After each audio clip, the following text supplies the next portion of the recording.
After a month of being stranded in Manila, Visayan seafarers arrived at their home provinces, while 14 OFWs tested positive for COVID-19. The details in this report of Alan Domingo of RTV Balitang Bisdak Live. Alan. Real, 3 days after the arrival of the OFWs in Cebu City, and after being subjected for health protocols, 5 of the Cebu-bound passengers tested positive for COVID-19, while another OFW who arrived in Iloilo City likewise tested for COVID-19. The ship carrying repatriated seafarers arrived at the port of Cebu last April 28. Of the 328 passengers on board St. Michael, the Archangel, immersive voyage from Manila, 220 are Cebuanos and 48 Boholanos. Upon disembarking, the seafarers underwent mandatory health protocols including swab testing. One of the passengers on board was Luis GUTOBAT from Miami, Florida, who arrived in Manila last April 3. We have to follow the rules.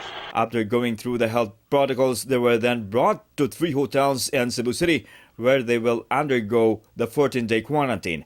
Governor Gwen Garcia ordered a strict monitoring of these seafarers. Sulod ni ining 14 dias, atong sutaon kung asa ni sila muuli pohon kung diin nga mga lungsod o dakbayan sa probinsya Susugbo kung galing aduna may taga-probinsya.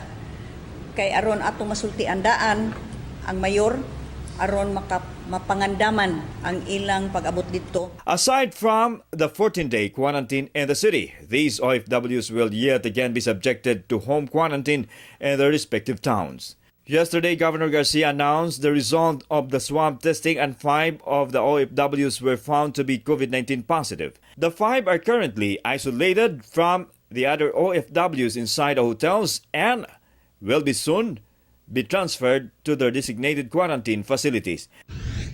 Meanwhile, the 48 Boholano OFWs arrived in Tagbilaran Port in Bohol evening of April 28.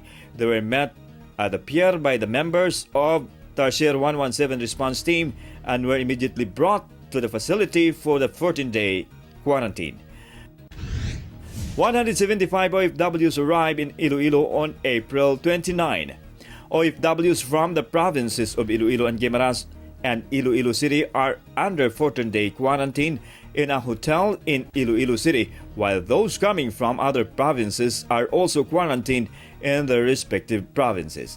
However, 9 OFWs tested positive in the rapid test conducted by the city government. 7 are from Iloilo City, while 2 are from the province of Guimaras.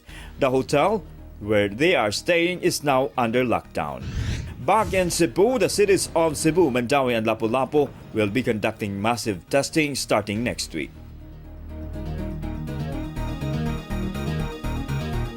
Real, the massive testing for the 3 cities is part of laying down the ground rules of program Balik Buhay, which is the transition period from enhanced community quarantine to general community quarantine. Real. Thank you, Alan Domingo.